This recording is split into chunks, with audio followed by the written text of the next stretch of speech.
Hello అండి, మైసెల్ doctor Swaroop చంద్ర సోదనగుంట. మీరు ఎవరైనా కాల్షియం టాబ్లెట్స్ వేసుకుంటున్నారా? వేసుకుంటుంటే మీరు వేసుకున్న టాబ్లెట్ కరెక్టా కాదా? దాని గురించి చెప్దాం అనుకుంటున్నానండి ఈరోజు. మామూలుగా మన మార్కెట్లో చాలా రకాల బ్రాండ్స్ ఉన్నాయండి, అండ్ చాలా రకాల కాంపోజిషన్స్ ఉన్నాయన్నమాట. ఏ ఏజ్ గ్రూప్ వాళ్ళు ఏ టాబ్లెట్ వేసుకోవాలో ఎవరికి తెలియదు, లాట్ ఆఫ్ కన్ఫ్యూజన్. సో మన మార్కెట్లో ఉన్న బ్రాండ్స్ ఏమిటి అంటే కాల్షియం కార్బోనేట్ తోటి ఉంటాయి, కాల్షియం సిట్రేట్ మ్యాలేట్ తోటి ఉంటాయి, కొన్ని వచ్చేసి ఎలిమెంటల్ కాల్షియం అని మెన్షన్ చేస్తాడు, కొన్ని వచ్చేసి కాల్షియం విత్ వైటమిన్ డి అంటారు, కొన్ని వచ్చేసి కాల్షియం విత్ కాల్సిట్రయాల్ అంటారు. అసలు ఏ టాబ్లెట్ వేసుకుంటే మంచిది? సో మనకి యూజువల్గా అండి పర్ డే వచ్చేసి around 1250 to 1500 milligrams of calcium అవసరం ఉంటుంది. మనం తీసుకునే ఫుడ్లో యూజువల్గా ఎంత లేదన్నా సరే ఒక 500 to 750 మిల్లీగ్రామ్స్ కాల్షియం వెళ్తూ ఉంటుంది. సో ఎవరికి కాల్షియం అవసరం, ఏ కాల్షియం అవసరం? సో ఫస్ట్ మనం డిస్కస్ చేసుకునేది ఏంటంటే కాల్షియం కార్బోనేట్ అండి. మార్కెట్లో ఇది చీపెస్ట్ కాల్షియం అనమాట, చాలా తక్కువ ప్రైస్కే దొరుకుతుంది. సో కాల్షియం కార్బోనేట్ వచ్చేసి అందుట్లో ఎలిమెంటల్ కాల్షియం వచ్చేసి అరౌండ్ 50% ఉంటుందండి. అంటే ఎలిమెంటల్ కాల్షియం అంటే ఏంటంటే మనం తీసుకున్న టాబ్లెట్ మొత్తంలో ఎంత కాల్షియం మన బాడీకి వెళ్తుంది, అవసరపడుతుంది, దాన్ని ఎలిమెంటల్ కాల్షియం అంటారు అనమాట.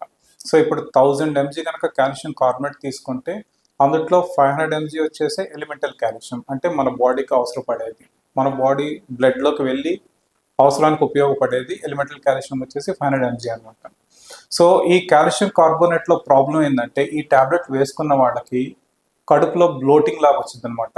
కడుపు బాగా బరువైనట్టు అనిపించింది, గ్యాస్ ప్రాబ్లం వచ్చింది, అండ్ కొంతమందిలో కాన్స్టిపేషన్ కూడా వచ్చింది అనమాట. అంటే మోషన్కి వెళ్ళడానికి చాలా కష్టపడుతూ ఉంటారు. ఇలాంటి వాళ్ళు ఏంటంటే ఈ కాల్షియం కార్బోనేట్ అనేది అవాయిడ్ చేయటం బెటర్. మళ్ళీ పేషెంట్ స్పెసిఫిక్గా ఏంటంటే ఈ కాల్షియం కార్బోనేట్ వేసుకునేటప్పుడు ఎస్పెషల్లీ ఆఫ్టర్ లంచ్ వేసుకోవటం చాలా బెటర్. ఇలా వేసుకుంటే ఏంటంటే ఆ బ్లోటింగ్ సెన్సేషన్ ఒకటి, ఆ గ్యాస్ ఫార్మింగ్ టెండెన్సీ ఒకటి, ఇవన్నీ తక్కువ అయ్యే అవకాశాలు ఉంటాయి అన్నమాట. సో కాల్షియం కార్బోనేట్ వేసుకోవాలనుకుంటే ప్రిఫరబుల్లీ ఆఫ్టర్ లంచ్ వేసుకోవటం బెటర్. కొంతమంది ఏం చెప్తూ ఉంటారంటే ఇందులో స్టోన్ ఫార్మింగ్ టెండెన్సీ కాల్షియం వేసుకుంటే అనే ఆలోచనలు, డౌట్లు కూడా ఉంటాయండి. సో ప్రాక్టికల్లీ ప్రూవెన్ అంటే థియరిటికల్గా కానీ ప్రాక్టికల్ కానీ ఇంతవరకు ఎవరికి స్టడీస్ కూడా ఏం చెప్తున్నాయి అంటే ఇలాంటిది అనేది లేదని చెప్తుంది అనమాట. సో కాల్షియం టాబ్లెట్ వేసుకోవడం వల్ల ఏదో కాల్షియం కిడ్నీలో రాళ్ళు వస్తాయి అనేది అది అపోహ. కానీ కొంతమంది ఏంటంటే టెండెన్సీ ఉంటుందన్నమాట, స్టోన్ ఫార్మింగ్ టెండెన్సీ. సో ఇలాంటి వాళ్ళు ఏంటంటే ఈ కాల్షియం కార్బోనేట్ టాబ్లెట్ అనేది అవాయిడ్ చేయడం బెటర్. సో నెక్స్ట్ మనకి మార్కెట్లో కామన్గా దొరికేది కాల్షియం సిట్రేట్ మ్యాలేట్ అనమాట. ఇందుట్లో ఎలిమెంటల్ కాల్షియం వచ్చేసి అరౌండ్ 20 to 25% ఉంటుందండి. కాకపోతే ఇది కొంచెం కాస్ట్లీ అనమాట ఈ టాబ్లెట్ వచ్చేసి. సో మనం ఎప్పుడైతే ఈ టాబ్లెట్ తీసుకుంటామో బయో అబ్జార్ప్షన్ అనేది చాలా ఎక్కువ ఉంటుంది, అన్ని టాబ్లెట్స్లో కంటే ఇందుట్లో అబ్జార్ప్షన్ అనేది చాలా ఎక్కువ ఉంటుంది, అందుకని ఇది కొంచెం కాస్ట్లీ కూడా ఉంటుంది. సో ఈ టాబ్లెట్ అనేది మనం తినకముందు వేసుకోవచ్చు, తినిన తర్వాత వేసుకోవచ్చు, ఎప్పుడైనా వేసుకోవచ్చు. సో ఎవరికైనా ఈ బ్లోటింగ్ ప్రాబ్లం కానీ, గ్యాస్ ప్రాబ్లం కానీ, కాన్స్టిపేషన్ ప్రాబ్లం కానీ ఉన్న వాళ్ళకి ఈ టాబ్లెట్ వేసుకోవచ్చు. సో ఈ టాబ్లెట్ వేసుకోవటం వల్ల ఆ ప్రాబ్లం అనేది రాకుండా కూడా ఉంటుంది. నెక్స్ట్ మార్కెట్లో మనకు నెక్స్ట్ వచ్చే అవైలబుల్ బ్రాండ్ వచ్చేసి కాంపోజిషన్ వచ్చేసి ఎలిమెంటల్ కాల్షియం లేదా కాల్షియం విత్ వైటమిన్ డి అని ఉంటుంది. సో ఈ కాల్షియం ప్లస్ వైటమిన్ డి అనేది యూజువల్గా ఎవరికి వాడతామంటే ఎవరికైతే వైటమిన్ D3 డెఫిషియన్సీ ఉంటుందో అండ్ కాల్షియం నీడ్ ఉంటుందో ఇలాంటి వాళ్ళలో ఈ టాబ్లెట్ వేసుకోవటం చాలా బెటర్ అండి. సో ఈ టాబ్లెట్ వేసుకోవటం వల్ల ఏమవుతుందంటే మనకి కాల్షియం అబ్జార్ప్షన్ ఉంటుంది అండ్ వైటమిన్ D3 సప్లిమెంటేషన్ రెండు వస్తాయి అనమాట. సో వైటమిన్ D3 ఏం చేస్తుంది? వైటమిన్ D3 ఏం చేస్తుందంటే మన స్టమక్లో నుంచి కాల్షియం అబ్జార్ప్షన్ రేట్ అనేది చాలా అబ్నార్మల్గా పెంచిద్ది అనమాట. సో మనం వేసుకుంటే along with calcium plus vitamin D3 tablet వేసుకుంటే ఆ వైటమిన్ D3 సపోర్ట్ తోటి కాల్షియం అబ్జార్ప్షన్ మన స్టమక్లో నుంచి బ్లడ్లోకి చాలా ఎక్కువగా ఉంటుంది.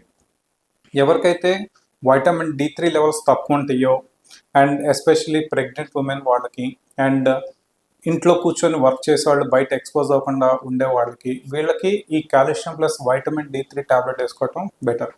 సో నెక్స్ట్ కాంపోజిషన్ ఉండేది ఏంటంటే కాల్షియం ప్లస్ కాల్సిట్రయాల్.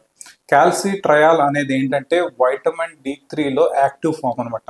మామూలుగా వైటమిన్ D3 అనేది మన స్కిన్లో స్టార్ట్ అయ్యి అక్కడి నుంచి లివర్కి వెళ్ళి దాని నుంచి కిడ్నీకి వెళ్ళి అప్పుడు యాక్టివ్ ఫామ్గా అవుతుంది. అది 123 డైహైడ్రాక్సీ కోల్ క్యాల్సిఫెరాల్ అంటారు. సో అది యాక్టివ్ ఫామ్ అనమాట.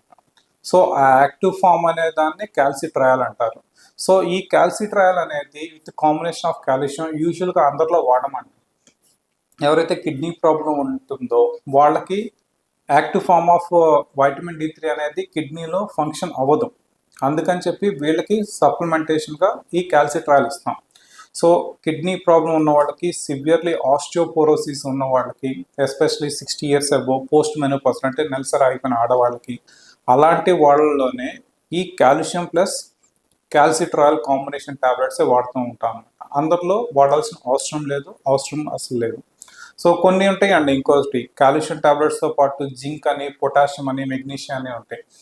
ఈ ఎలిమెంట్స్ అన్ని ఏం చేస్తాయి అంటే కాల్షియం అబ్జార్ప్షన్ని పెంచుతాయి. అంటే మన బాడీలో స్టమక్లో నుంచి బ్లడ్లోకి వెళ్ళడానికి ఎక్కువగా సహాయపడతాయి అనమాట. సో బెస్ట్ కాల్షియం అనేది మీ ఏజ్ బట్టి, మీకున్న ప్రాబ్లం బట్టి వేసుకోవాల్సి ఉంటుంది, కానీ ఏ కాల్షియం పడితే ఆ కాల్షియం వాడకూడదు.